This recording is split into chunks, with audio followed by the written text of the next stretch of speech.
శుక్లాంబరధరం విష్ణుం శశివర్ణం చతుర్భుజం ప్రసన్నవదనం ధ్యాయేత్ సర్వవిఘ్నోపశాంతయేత్. వ్యాసాయ విష్ణురూపాయ వ్యాసరూపాయ విష్ణవే నమో వై బ్రహ్మనిధయే వాసిష్ఠాయ నమో నమః.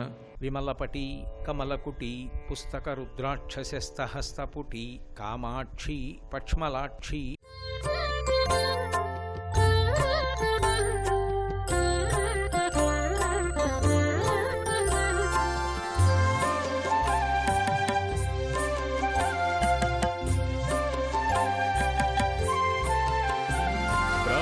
ప్రాణనాథం విభుం విశ్వనాథం జగన్నాథనాథం సదానందభాజం. శిలాదుడు ఘోరున ఏడ్చాడు. ఈ పిల్లవాడన్నాడు, నాన్నగారు దేనికి ఏడుస్తున్నారు? నిగ్రహానుగ్రహ సమర్థుడు పరమశివుడు, ఆయన ఇవ్వలేనిది లోకంలో లేదు. నేను ఆయన గురించి తపస్సు చేస్తానని వెళ్ళి కూర్చొని పరమశివుడి గురించి తపస్సు చేశాడు. ఆ పిల్లవాడి తపస్సుకి పరమ సంతోషాన్ని పొందినటువంటి శంకరుడు ప్రత్యక్షమయ్యాడు. ప్రత్యక్షమై, నేను నీ పట్ల ఎంతో సంతోషాన్ని పొందాను కాబట్టి నీకు నేను కొన్ని విశేషాలని అనుగ్రహిస్తున్నాను. మీ నాన్న నన్ను వరం అడిగాడు, శిలాదుడికి కొడుకుగా ఉండాలన్నాడు. అందుకు నువ్వు శిలాదుని యొక్క కుమారుడు అని పిలవబడతావు. అయోనిజుడు కావాలన్నాడు, యజ్ఞకుండంలోంచి పుట్టావు. నేను మహర్షులతో అలా కబురు చేశాను, కానీ నిజానికి నేను ఆ మాట అనలేదు. నిన్ను అల్పాయుర్దాయంతో ఉండేవాడివి అనలేదు. నీకు జరామరణములు లేవు, నీకు మృత్యు అన్నది రాదు. నాతో సమానమైనటువంటి రూపం కావాలని మీ నాన్న అడిగాడు. అందుకే నాతో సమానమైనటువంటి రూపాన్ని నీకు అనుగ్రహిస్తున్నానని సమానమైనటువంటి రూపాన్ని అనుగ్రహించాడు. శంకరుడు ఎలా చంద్రరేఖతో ప్రకాశిస్తూ ఉంటాడో అలాగే 3 కన్నులతో చంద్రరేఖతో పరమశివుడితో సమానమైనటువంటి వ్యక్తిగా అపరశంకరుడిగా నందీశ్వరుడు నిలబడ్డాడు. పార్వతీదేవిని పిలిచాడు శంకరుడు. పిలిచి, పార్వతి, ఇతను నీకు పుత్ర సదృశుడు, ఇక పైనుంచి ఇతను కూడా నీకు కుమారుడే. కాబట్టి ఈ నందీశ్వరుణ్ణి నీ కుమారుడితో సమానంగా చూడు. విఘ్నేశ్వరుడికి సుబ్రహ్మణ్యుడికి ఏ స్థానం ఇచ్చావో అదే స్థానాన్ని ఈ నందీశ్వరుడికి కూడా ఇవ్వాలి అని తన జటని ఒకదాన్ని పెరికి ఆ జటలో ఉన్నటువంటి జలాన్ని ఆ పిల్లవాడి మీద పిండాడు. పిండినప్పుడు ఆయన జటలోంచి వెంటనే ఒక నది పుట్టింది. ఆ జట పిండినప్పుడు ఆ పిల్లవాడి మీద పడి ఆ పిల్లవాడి శరీరం అంతా తడిసి ఆ నది ప్రవహించింది. దానికే జటోదక అని పేరు. పార్వతీదేవిని పిలిచి, ఈ పిల్లవాడు నీకు కుమారుడు అన్నాడు. అనేటప్పటికి ఆవిడ ఎంతో సంతోషాన్ని పొంది ఈ చేతిని ఇలా పెట్టింది ఆ పిల్లవాడి తల మీద పెట్టి ఒక్కసారి కన్నులు మూసుకుని సంకల్పం చేసింది. చేసేటప్పటికి శంఖం ఎంత తెల్లగా ఉంటుందో అంత తెల్లటి రంగులో ఉన్నటువంటి పాలు ఆమె చేతుల నుంచి 3 ధారల కింద పడ్డాయి. పడి ఆ పిల్లవాడి శరీరం అంతా అందులోంచి తడిసి కిందకి ప్రవహించింది. దాన్ని అలా ప్రవహించి పార్వతీదేవి చేతి నుంచి 3 ధారలుగా పడి ప్రవహించినటువంటి ఆ ధార ఏదైతే ఉందో అది ఒక నదీ రూపాన్ని పొందింది. దాన్ని త్రిస్రూప అని పిలిచారు. అలాగే ఎప్పుడైతే శంకరుడి యొక్క జట నుంచి వచ్చినటువంటి ఉదకము చేత తాను తడిశాడో, పార్వతీదేవి యొక్క చేతిలోంచి వచ్చినటువంటి 3 ధారల పాల చేత తడిశాడో, పరమ సంతోషాన్ని పొందినటువంటి ఆ పిల్లవాడు ఒక్కసారి గట్టిగా అరిచాడు. ఆ అరిచినప్పుడు వృషధ్వని అంటారు. అంటే ఎద్దు అరిస్తే ఎలా ఉంటుందో అంబారామం అటువంటి రవం చేశాడు. అంత పెద్ద కేక వేసేటప్పటికీ ఆ ధ్వనిలోంచి ఒక పెద్ద నీటి బుగ్గ పుట్టి నదిగా ప్రవహించింది. దాన్ని వృషధ్వని నది అని పిలిచారు. అప్పటికి 3 నదులు పుట్టాయి. శంకరుడు పరమ సంతోషంతో తన తల మీద ఉన్నటువంటి కిరీటాన్ని తీసి పిల్లవాడికి అలంకారం చేశాడు. ఇంతకాలం పరమశివుడి తల మీద అలంకారం చెయ్యబడినటువంటి స్వర్ణ కిరీటాన్ని తీసి ఈ పిల్లవాడి తల మీద పెట్టేటప్పటికీ ఆయన తలలో ఉన్నటువంటి గంగధారతో కూడుకున్నటువంటి ఆ కిరీటంలో ఉన్నటువంటి బంగారంతో కూడుకున్న జలం పిల్లవాడి శరీరం నుంచి కిందకి నదిగా ప్రవహించింది. ఎందుకు ప్రవహిస్తుంది అంటే మిగిలిన వారిని అనుగ్రహించడానికి. దానికి జంబూ అని పేరు వచ్చింది, జంబూ నది అని. ఇలా కనుమూసి కను తెరిచేటప్పటికి ఇంత అనుగ్రహాన్ని పొంది ఆ పిల్లవాడు 4 నదుల ఉత్పత్తికి కారణం అయ్యేటప్పటికి పైన ఉన్నటువంటి మేఘమండలం మురిసిపోయింది. మురిసిపోయి మెరుపులతోటి ఉరుములతోటి వెంటనే తీయటి చల్లటి నీటి ధార విడిచిపెట్టింది. ఆ నీరు పడేటప్పటికీ ఆయన శరీరం మీద పడి ఆ పిల్లవాడి మించి పక్కకి నదిగా ప్రవహించింది. ఆ నదిని స్వర్ణోదక అని పిలిచారు.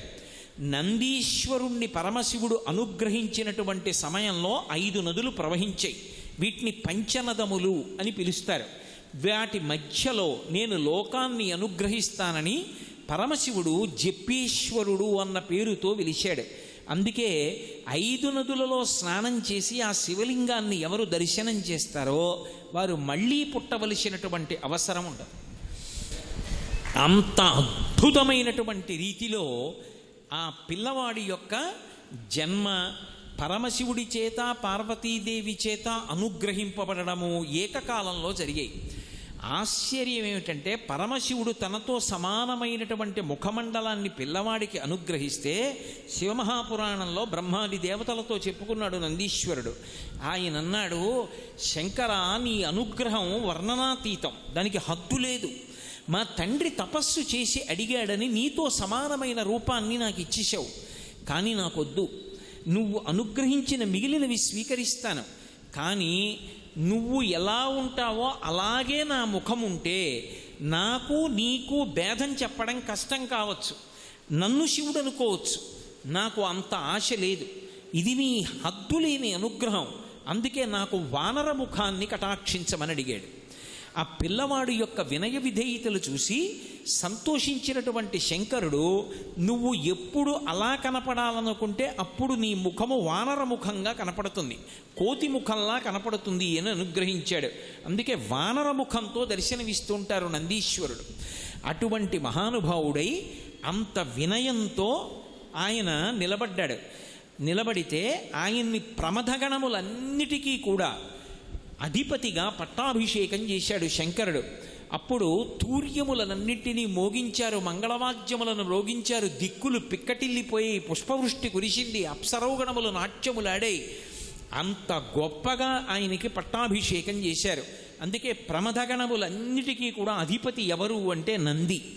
ఆ నంది పేరు ఎందుకు వచ్చింది అంటే శిలాదుని యొక్క కుమారుడు. ఈ పిల్లవాణ్ణి చూశాడు శిలాదుడు. చూసి నందుడౌట చేసి నంది ఎనుచు నామకరణంబొనర్చి వివిధార్థ సంచయంబు నిమ్మి అర్ధులైన వారికిచ్చి తనియ చేయుచు ముదంబున తనరుచుండే అన్నారు శివమహాపురాణంలో. ఆ శిలాదుట్ట పిల్లవాడి వంక చూశాట.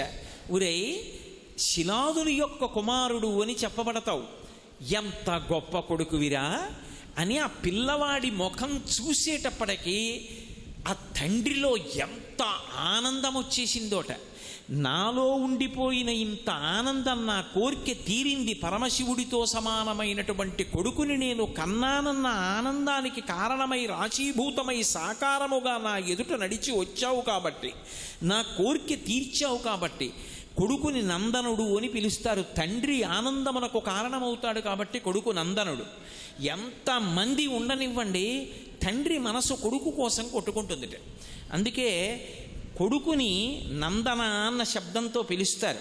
ఎందుకు పిలుస్తారు అంటే ఎవరికి ఆనందం ఇస్తాడు అంటే తండ్రికి ఆనందం ఇస్తాడు. తండ్రికి సంతోషం ఎక్కడ అంటే కొడుకుని చూస్తే. ఎంత కష్టంలో ఉండనివ్వండి, ఆ కొడుకుని ఒకసారి కౌగిలించుకున్నాడు అనుకోండి తండ్రి, అంత కష్టాన్ని మరిచిపోతాట. పుత్రగాత్ర పరిష్వంగా అంటారు. ఆ కొడుకుని కౌగిలించుకోవడంలో తండ్రి అంత ఆనందాన్ని పొందుతాడు. సామాన్యంగా లోకంలో ఉండేటటువంటి పిల్లల్ని చూసినంత మాత్రం చేతనే తండ్రులంతా పొంగిపోతే కొడుకులందరికీ నందనులని పేరు వచ్చింది. అందుకే యశోదానందనుడు, నందనందనుడు, కైకేయీ నందనుడు, దశరథనందనుడు నందన శబ్దంతో వేస్తారు. ఎందుకంటే వీళ్ళందరికీ ఆనందం ఇచ్చిన వాడని. మరి అటువంటిది లోకంలో ఉన్నటువంటి పిల్లల కన్నా కూడా భిన్నమైనటువంటి రీతిలో అయోనిజుడైనటువంటి శుతుడు జరామరణములు లేనివాడు పరమశివుడితో తుల్యమైన వాడు కావాలి నాకు కొడుకని నేను ప్రార్థన చేస్తే నువ్వు మళ్ళీ తపస్సు చేసి పరమశివుని యొక్క అనుగ్రహాన్ని పొంది అయిన నదులు పుట్టడానికి కారణమై పార్వతీ పరమేశ్వరుల చేత అనుగ్రహింపబడి ప్రమదగణాధిపత్యాన్ని పొంది నువ్వు నడిచి వస్తుంటే పరమశివుడికి వాహనంగా అంగీకరింపబడితే నిన్ను చూసి నేను ఎంత మురిసిపోతాను. నా ఆనందమునకంతటికీ నువ్వు కారణమయ్యావు కాబట్టి నీకు నంది అని పేరు పెడుతున్నానన్నాడు. నందుడౌట చేసి నంది అనుచు నామకరణం బొనర్చే, అందుకని నంది అని పేరు పెట్టాడు. ఈశ్వరుడితో సమానమైన శక్తి ఉన్నవాడు కాబట్టి ఈశ్వర శబ్దం పక్కన చేరింది. నందీశ్వరుడు అని పిలుస్తారు. ఈశ్వర శబ్దం మిగిలిన వాళ్ళకి అన్వయం కాదు. మీరు అందుకే చూడండి, తెలియక కొంతమంది శనీశ్వరుడు అంటూ ఉంటారు. శనీశ్వర అన్న మాట లేదు. గ్రహములలో ఏ గ్రహమునకు కూడా ఈశ్వరత్వం లేదు. గ్రహములు ఫలితాల్ని ఇచ్చేటప్పుడు భగవంతుని యొక్క శాసనాన్ని బట్టి అనుగ్రహిస్తాయి. భగవంతుడు కూడా ఓ గ్రహాన్ని నువ్వు ఇలా ఫలితం ఇవ్వవద్దు అంటే గ్రహం ఊరుకోవాలంతే. శనీశ్వరుడు అన్న మాట లేదు. శనైశ్చరుడు, శనైహి చరహ, ఆయన మెల్లమెల్లగా నడుస్తాడు. అందుకే జాతకంలోకి వస్తే ఎక్కువ కాలం నడుస్తాడు. అందుకని శనైశ్చరుడు, శనీశ్వరుడు లేదు. కానీ నందీశ్వరుడు, ఎందుకంటే ఈశ్వరుడితో తుల్యమైన వాడు కాబట్టి నందీశ్వర అని పేరు వచ్చింది. మన అదృష్టం ఏమిటంటే ఆ నందీశ్వరుడు తపస్సు చేసినటువంటి భూమి ఏది ఉన్నదో అదే నందిమండలము అన్న పేరుతో పిలవబడింది. ఇప్పటికీ మనం శ్రీశైలం వెడితే శ్రీశైలానికి చాలా దగ్గరలో నంద్యాల అని ఇప్పుడు పిలవబడుతోంది.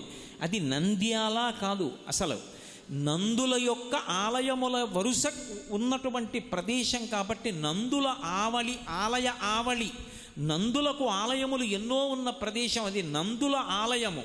నందుల ఆలయ ఆవళి క్రమక్రమంగా నంద్యాల. ఒకప్పుడు దీని పేరు హేలాపురి, ఇప్పుడు ఏలూరు. ఒకప్పుడు మా ఊరి పేరు కోకనదము, ఇప్పుడు కాకినాడ. ఒకప్పుడు పీఠికాపురము, ఇప్పుడు పిఠాపురము. అలాగే ఒకప్పుడు అది నందులకు ఆలయము, ఇప్పుడు నంద్యాల. అటువంటి ఆ ప్రాంతంలో నందిమండలం ఉంది. ఎక్కడ నందీశ్వరుడు తపస్సు చేశాడో అక్కడ పరమశివుడు అనుగ్రహించి నందికి శివుడికి భేదం ఉండకూడదని మీ తండ్రి శిలాదుడు అడిగాడు కనుక నేను అక్కడ బ్రహ్మనంది అన్న పేరుతో పెద్ద నందీశ్వర స్వరూపంతో వెలిసి ఉంటాను. ఉండి మిగిలినటువంటి నందులన్నిటినీ కూడా నేను శాసిస్తూ ఉంటాను. నంది తేజస్సు శివ తేజస్సు ఏకీకృతమై వెలిసినటువంటి లింగస్వరూపం. అందుకే అక్కడ ఉన్నది మహానంది. ఒకానొకప్పుడు ఆ మహానంది క్షేత్రాన్నంతటినీ కూడా బాగా పునర్నిర్మాణం చేయడం కోసం పానమట్టం దగ్గర తవ్వారు. తవ్వితే గొర్రె పట్టడానికి ఎంత చోటు ఉంటుందో అంత చోటుతో కైవారం ఉంటుంది. గోరువెచ్చగా ఉంటాయి. మీరు అందుకే ఎప్పుడైనా మహానంది దగ్గర ముందు పెద్ద తటాకం ఉంటుంది. మీరు ఆ తటాకంలో దిగి స్నానం చేస్తే ఎంత నీరు వస్తుంటుందో పక్క పొలాల్లోకి వెళ్ళిపోతుంటుంది. ఎక్కడి నుంచి వస్తోంది ఎవరికి తెలియదు. ఇప్పటికీ కూడా కాళేశ్వరం వెళ్ళినప్పుడు అక్కడ అభిషేకం చేసినటువంటి జలాలన్నీ గోదావరి నదిలోకి ఎలా వెళ్ళిపోతాయో ఎలా అర్థం కాదో అలాగే మహానంది వెళ్ళినప్పుడు శివలింగం యొక్క అడుగు భాగాన్ని తాకి వస్తూ ఉంటాయి ఆ జలాలు. ఒకప్పుడు పునర్నిర్మాణం చేస్తున్నప్పుడు కింద జలప్రవాహాన్ని చూశారు. ఆ ప్రవాహం వెడుతూ ఉంటుంది. అది గోరువెచ్చటి నీటిగా వెడుతూ ఉంటుంది ఆ జలప్రవాహం. అక్కడ మహానంది, ఆ మహానందిని పరివేష్టించి నవనందులుగా 9 నందులుగా ఉన్నాడు ఆయన. అందులో వినాయకనంది, గరుడనంది, ప్రథమనంది, సూర్యనంది, చంద్రనంది, నాగనంది, బ్రహ్మనంది, విష్ణునంది, శివనంది. ఈ 9 నందులు నవనందులు. ఒకప్పుడు నందులు పరిపాలన చేసి ఆ దేవాలయాల్ని పునర్నిర్మాణం చేశారు కాబట్టి అని ఒక మాట.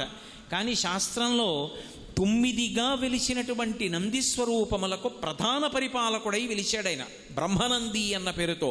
మహానందిగా నందీశ్వరుడు శివచైతన్యంతో కలిసి రాశీభూతమైనటువంటి లింగస్వరూపం. అందుకే అది నంది తపస్సు చేసినటువంటి ప్రదేశం. ఆ ప్రదేశంలో అడుగు పెట్టడం, ఆ తటాకంలో స్నానం చేయడం, మహానంది క్షేత్రాన్ని దర్శనం చేయడం పరమాద్భుతమైనటువంటి విశేషాలుగా చెప్తారు. అందుకే మీరు ఇప్పటికీ చూడండి, మహానంది వెడితే ఆ తటాకంలో స్నానం చెయ్యాలనుకున్న వాళ్ళు ₹1 కాసు విడిచిపెట్టారనుకోండి, అంత నీటి కింద నుంచి కూడా నాణ్యం స్ఫుటంగా కనపడుతూ ఉంటుంది. నాణ్యం మీద ఉన్న బొమ్మ కూడా కనపడుతుంది. అంత స్వచ్ఛమైన నీటి ధార, అది ఎప్పుడు ఆగిపోవడం ఉండదు, అలా వస్తూనే ఉంటుంది ఆ నీటి ధార. అంత గొప్ప నంది మండలం ఏర్పడింది.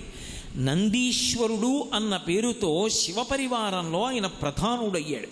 ప్రధానుడై ఆయన అనుగ్రహం లేకపోతే శివదర్శనము కాదు. ఇది నందీశ్వరుడు పొందినటువంటి వరం.